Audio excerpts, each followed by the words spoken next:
What we've been told about Jesus and Lucifer is a lie. A lie that has blinded humanity for centuries, keeping us shackled in ignorance and submission. But the time has come to tear apart this veil of deception and break free from the chains of manipulation that have enslaved us to the system. From the birth of Jesus to his connection with Lucifer and his crucifixion, the parallels with Mesopotamian mythology and the Anunnaki are striking. Jesus once said, "The truth will set you free." But the real question is, are you ready to see the truth? Preached from pulpits and echoed by believers across the globe, the so-called traditional story of Lucifer has haunted humanity since childhood. You know it. I know it.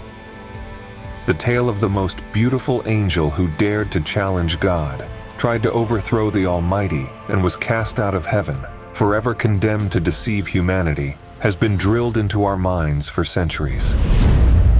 But to truly understand what lies beneath this narrative, we must first revisit the story as it has been taught. In the beginning, the heavens were crafted, teeming with celestial beings, cherubs, angels, and archangels. Among these exalted creations, the archangels stood closest to the divine, serving as messengers and guardians of God's will. Among them was one of extraordinary beauty and brilliance, celebrated as the most splendid of all, Lucifer. It is said that Lucifer's splendor adorned him in the Garden of Eden. From head to toe, he was enveloped in stones of unparalleled beauty. Sardius, topaz, and diamond radiated alongside beryl, onyx, and sapphire. Emeralds and carbuncles gleamed on him, and gold encased his form. Music itself seemed woven into his essence, a symphony prepared from the day of his creation. He was no ordinary being. He was the anointed cherub, chosen to guard and protect, placed upon the holy mountain of God, where he walked among fiery stones. Yet, this perfection sowed the seeds of his downfall. Enamored with his own beauty and strength, Lucifer's pride swelled. Believing he deserved more than the honor given to him, he proclaimed his ambition. "I will ascend to heaven. I will raise my throne above the stars of God." His desire was not just to emulate God, but to surpass him. Consumed by pride, Lucifer rallied other angels, persuading them to join his rebellion. Some were swayed, forming a faction of fallen angels. The heavens were torn by war as Lucifer, now embodying defiance as a dragon, faced the archangel Michael. The battle raged, but Lucifer's rebellion faltered. Michael and the loyal angels prevailed, casting Lucifer and his followers from heaven. Revelation recounts, "And there was war in heaven. Michael and his angels fought against the dragon, and the dragon and his angels did not prevail." The mighty dragon, now revealed as Satan, the deceiver, was expelled from the heavenly realms. He and his legion were hurled to earth, their defeat final and resounding. Heaven celebrated their fall with a triumphant proclamation. "Now has come salvation and strength and the kingdom of our God and the power of his Christ." Stripped of his splendor, Lucifer's destiny became inescapable, eternal torment in the lake of fire. Banished and embittered, Lucifer turned his wrath toward humanity, the beings God had chosen to bestow his grace. Consumed by envy, he saw them as rivals to the favor he once held. His hatred took form in the Garden of Eden, where Adam and Eve dwelled in harmony with the divine. Disguising himself as a serpent, Lucifer tempted Eve to eat the forbidden fruit, defying God's command and plunging humanity into sin. As a result, Adam and Eve were exiled from Eden, and humanity bore the curse of mortality. From that moment, Lucifer, now Satan, roams the earth, seeking to corrupt and destroy. His war against heaven became a war against mankind, an unyielding attempt to bring ruin to the children of earth, made in the image of the God he had rejected. Well, here's a fact that might surprise you. There is no complete story of Lucifer in the Bible. That's right. The tale you've been taught since childhood, about the fallen angel who rebelled against God and now spends eternity deceiving humanity, isn't laid out in one seamless narrative. Instead, it's a puzzle, a fragmented story stitched together from scattered verses and passages across several books of the Bible. To piece this puzzle together, preachers and theologians interpret select passages from Ezekiel, Isaiah, Revelation, Luke, Job, John, Corinthians, and Peter. Besides, even the book of Enoch is used to make reference to the fallen angels. Each verse contributes a small fragment to the traditional story we know today. For example, Isaiah speaks of a morning star fallen from heaven. Ezekiel describes a guardian cherub cast out of paradise. Revelation recounts a dragon leading a rebellion. Over time, these verses were combined and reinterpreted to craft the image of Lucifer, the light-bringer turned adversary, cast down for his pride. It's important to mention that several passages are identified by experts as having no connection to Lucifer, but rather to historical events involving kings and peoples from the time the story was written. But here's the thing. The Bible doesn't explicitly connect these dots. This story of Lucifer as we know it today is a human construction, a narrative pieced together over centuries to serve specific theological and political agendas. And what if I told you that long before this fractured story of Lucifer, there was another tale? A tale more ancient, more complete, and far more profound. It's the story of a goddess who descended into the netherworld. A goddess who descended not out of pride, but driven by courage and defiance. Her name was Inanna. Long before the Christian demonization of the morning star as Lucifer, Inanna, the Sumerian Queen of Heaven, stood as a figure of reverence and complexity. As the goddess of love, beauty, war, and political power, her legacy carries the earliest recorded myth of descent and resurrection known to humanity. This video is an important piece of a much larger puzzle I'm trying to uncover here on this channel. If you want to be my guest on this journey in search of the truth, subscribe now and join me as we piece it all together. Inanna's famed tale, The Descent of Inanna to the Netherworld, tells of her audacious journey into the domain of her sister Ereshkigal, the goddess of death and the underworld. This descent was not without purpose. Inanna sought the funeral rites for Ereshkigal's first husband, a sacred act acknowledging the bonds of duty, power, and kinship that extended even into the realm of death. Her passage into the underworld was marked by sacrifice.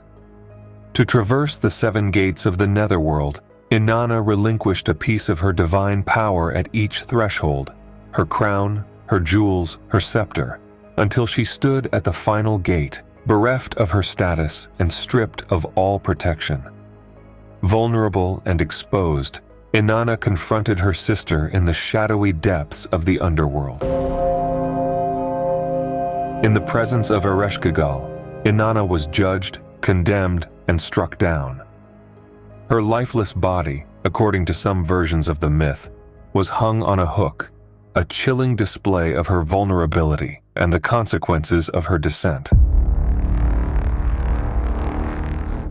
Other interpretations suggest that her body was impaled on a stake, adding a different nuance to her fate in the underworld. In various texts, Inanna's lineage appears fluid and multifaceted. In some accounts, she is described as the daughter of Enlil, the god of air and storms. In others, she is the daughter of Enki, the god of wisdom and water, and yet other texts name Anu, the god of the heavens, as her father. Despite these divine origins, Inanna's journey reveals a complex dynamic with those she calls her fathers. Abandoned in her time of greatest need by some of these figures, it was Enki who ultimately intervened.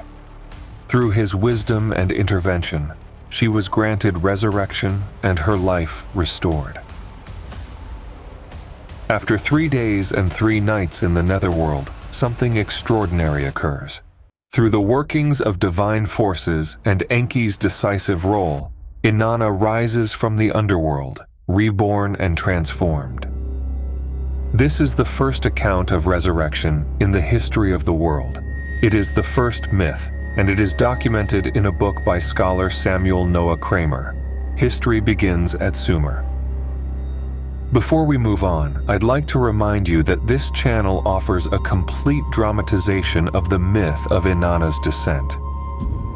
It's a powerful, visual retelling of this ancient story, taking you step by step through her journey into the netherworld and her ultimate resurrection. If you're as fascinated by this ancient tale as I am, be sure to check it out. It's impossible to ignore the striking parallels between Inanna, Lucifer, and Jesus. Each of them embodies themes of descent, transformation, sacrifice, and rebirth, universal symbols that echo through time and across cultures. But their stories, once vibrant and interconnected, have been fragmented, distorted, and reinterpreted over millennia. When we examine their journeys, a deeper truth emerges, one that reveals a shared archetype of light descending into darkness, only to rise again, transformed. Inanna, the Queen of Heaven in ancient Sumerian mythology, is one of the oldest deities whose story has survived in written form. She was later worshipped as Ishtar by the Akkadians and Babylonians, and as Astarte by the Phoenicians. Across cultures, her influence spread, even as her titles and roles evolved. Inanna Ishtar was revered as the goddess of love, beauty, war, and political power. She was the morning star, the light bringer, associated with the planet Venus, which shines brightest in the sky before dawn. Venus, like Inanna, embodies renewal, the promise of light returning after darkness. Now compare this to Lucifer, whose name literally means light bringer. Like Inanna, Lucifer is also associated with the morning star, but his story has been twisted into one of rebellion and shame. In Christian tradition, Lucifer is portrayed as the most beautiful and radiant of angels, whose pride led him to challenge God and seek the throne of heaven. For this, he was cast out of heaven and condemned to the material world. His descent, like Inanna's, is tied to light and transformation. But instead of being celebrated, his story has been reframed into one of eternal punishment.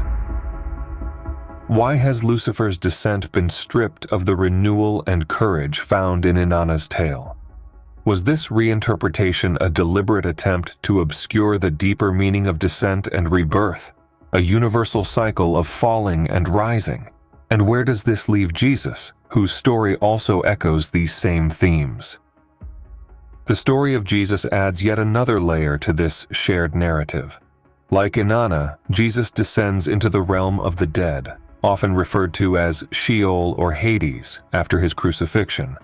After 3 days, he rises again, reborn and triumphant over death. This cycle of descent, death, and resurrection mirrors the journey of Inanna, who was also dead for 3 days and 3 nights before returning to the world of the living. And like Lucifer and Inanna, Jesus is associated with the morning star. In Revelation 22:16, Jesus declares himself the bright and morning star. Is this a mere coincidence, or does it point to a shared archetype, one of light descending into darkness, only to emerge again transformed and renewed? But the parallels don't end there. Inanna, like Jesus, did not face death alone. Central to her story is her lover, Dumuzi, a shepherd who played a critical role in the goddess's journey and resurrection. And here is where the narrative deepens. as Dumuzi introduces the theme of sacrifice. Dumuzi, also known as Tammuz, was Inanna's lover and consort, a shepherd whose life was tied to the cycles of nature. In the aftermath of Inanna's resurrection, the laws of the netherworld demanded a substitute to take her place. Dumuzi, though initially reluctant, became that substitute, descending into the underworld in her stead. This act of sacrifice established a powerful and recurring theme, one life given in exchange for another. Dumuzi's descent and eventual return became symbolic of the changing seasons, the death of vegetation during the scorching summer months and its rebirth with the return of rain and fertility. His journey wasn't just a descent into darkness, it was also a promise of renewal, ensuring the continuation of life on earth. Now consider Jesus, who is often called the Good Shepherd. Like Dumuzi, Jesus' sacrifice is central to his story. He lays down his life for humanity, descending into death so that others may find life. His resurrection, celebrated as the triumph over sin and death, echoes the same archetypal cycle we see in Dumuzi's story, the shepherd who dies, descends, and returns to bring renewal. And here we reach an important point in our video, the point of questioning. Could the stories of Jesus and Lucifer have been intertwined with the tales of Inanna and Dumuzi? It seems likely. But what was the purpose of this? You might be wondering if I, Lucas, the creator of this channel, responsible for everything from writing the scripts to editing the videos, creating thumbnails, and managing everything else, am suggesting the heresy that the story of Jesus is fabricated. Well, I'm not saying yes, nor am I saying no. I'm presenting facts, stories, connections, and questions. Once I lay it all out, it's up to you to decide what to believe. Or not. And now, we dive deeper into the rabbit hole, into the heart of the mystery.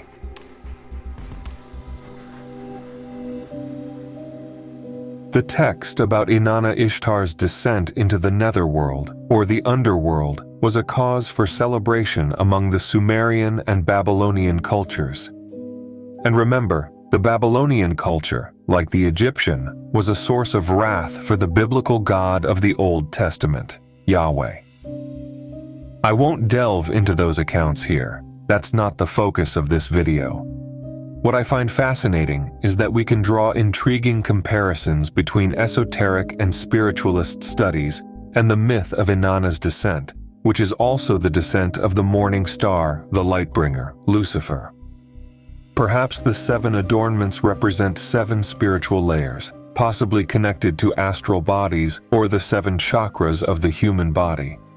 For Inanna to enter the realm of the dead, she had to remove 7 garments in some versions, or 7 adornments in others. At the end of her journey, she stands naked to pass through the gate to the netherworld. Each gate she passes through, and each adornment she removes, can be interpreted as a step through the body's energy centers, the chakras, guiding her closer to a profound state of vulnerability and spiritual transformation. Her journey is more than a descent into the underworld. It's a shedding of the self, moving from worldly power to divine openness, layer by layer. Much like the spiritual journey through the chakras. At the first gate, Inanna relinquishes her measuring rod and lapis lazuli line, symbols of her authority. This act resonates with the solar plexus chakra, Manipura, linked to personal power and identity. By surrendering this emblem of control, she releases her hold over her surroundings, relinquishing ego to progress onward. At the second gate, the delicate beads from around her neck are removed, ornaments that embody her power of communication and expression, mirroring the throat chakra, Vishuddha. Losing this adornment, Inanna lets go of voice and influence, embracing silence and the acceptance of what lies beyond her control. As she moves to the third gate, the egg-shaped amulets over her chest are taken. These adornments, close to the heart, correspond to the heart chakra, Anahata, the center of compassion and love. This loss signifies emotional vulnerability, opening her heart to pain and love without barriers. At the fourth gate, the pectoral with the inscription, "Come, man, come," is removed as she abandons a symbol of attraction and desire. This gesture symbolizes the sacral chakra, Svadhisthana, the core of creativity and relationships. By releasing the power of seduction and desires, she purifies her connection energy and lets go of material and emotional attachment. At the fifth gate, Inanna parts with the gold ring on her finger, a symbol of commitment and individuality, another layer of the solar plexus peeling away. In losing this ring, she releases her last connection to personal power, surrendering to fate and embracing humility. At the sixth gate, her rod and line are again taken, leaving her hands completely empty. This act represents final detachment from control over destiny and identity. She no longer possesses any symbol of her previous self, her hands free from exercising power over her own path. Arriving at the seventh gate, her robe of ladyship is removed, and Inanna stands exposed before the underworld's power. Here, she reaches the crown chakra, Sahasrara, symbolizing total surrender to the divine, a connection with the sacred. Without adornments, she is vulnerable, open to the unknown, with no barrier between herself and the universe, a state of complete spiritual surrender. Additionally, there is an intriguing parallel with another myth, the Epic of Gilgamesh. In one version, in the 12th tablet, the tablet of the underworld and contact with the supernatural, a mystery involves a musical instrument. Here, Inanna creates two instruments meant for connecting with the world of the dead. The puku, likely a powerful, mystically charged drum, and the mika, a magical drumstick. These instruments fall into the underworld and are later used by Enkidu, who, from the spirit world, communicates with his friend and the king of Uruk, Gilgamesh. Inanna's return from the underworld might symbolize more than just resurrection. It could be seen as a soul's ascent, purified and transformed by each gate, shedding attachments and returning to life with elevated awareness. Of course, this is an interpretation, but in seeking deeper spiritual meaning in this myth, such an understanding may emerge. Additionally, it's essential to recognize the myth's reference to the underworld. This underworld, where the deceased reside, is the domain where those who have left the flesh no longer return. This place, located beneath the earth where people are buried, later evolved into the notion of infernum and then hell. Later, Christian theology specified that only condemned souls reside there, rather than all those who have passed. But traditionally, all who died would go to the underworld, the realm of Ereshkigal and Nergal, or Hades' domain. Inanna was worshipped in Sumer as the goddess of love, beauty, desire, and fertility, as well as of war, justice, and political power. She would later be known as Ishtar among the Akkadians, Babylonians, and Assyrians. Known as the Queen of Heaven, Inanna Ishtar was the central figure of the Inanna temple, located in Uruk, the heart of her cult. Ishtar's influence extended beyond Mesopotamia, evolving in Asian lands as Diana and Artemis, and associated with Aphrodite in Greek mythology. Her lover Dumuzi, identified as Tammuz in biblical tradition, was connected to the harvest cycle. During the summer's lean periods, people would fast in mourning until Tammuz returned from death, bringing fertility and greenery back to the world. This cycle resembles the Greek myth of Demeter and Persephone, and in the Bible, the prophet Ezekiel expresses disdain for women in Jerusalem who lamented Tammuz's absence. Furthermore, Inanna, or Ishtar, evolved into the beliefs and reverence of Aphrodite for the Greeks and Venus for the Romans, eventually reaching the Nordic lands, where connections can be found with Ostara. Ostara was the goddess for whom eggs were painted during the time of renewal and spring for the northern peoples, a period that coincides with the Hebrew Passover, Pesach. These connections reflect my own interpretations, derived from my studies rather than others' perspectives. If you find my studies and insights intriguing, don't forget to subscribe here on the channel. I need to bring forth an important thought and a crucial parallel in the history of religions and interactions between peoples. In Mesopotamian myths, we find various gods performing actions that, in traditional Bibles, are translated under a single name, God. Those who follow the channel know that the name God or Lord actually conceals the plural term Elohim, as well as the name Yahweh, and titles like El Shaddai, El Elyon, and the Most High, along with Greek terms in the New Testament like Theos, Theou, Pater, and others. Furthermore, it is essential to note that the qualities of the biblical God embrace both paternal and maternal characteristics, good and evil. In Isaiah, God states that he creates both good and evil. The polytheistic gods of Mesopotamian cultures also performed both good and bad actions, and all of it was considered divine. Following this same pattern, the same applied in Egypt, Greece, and Rome.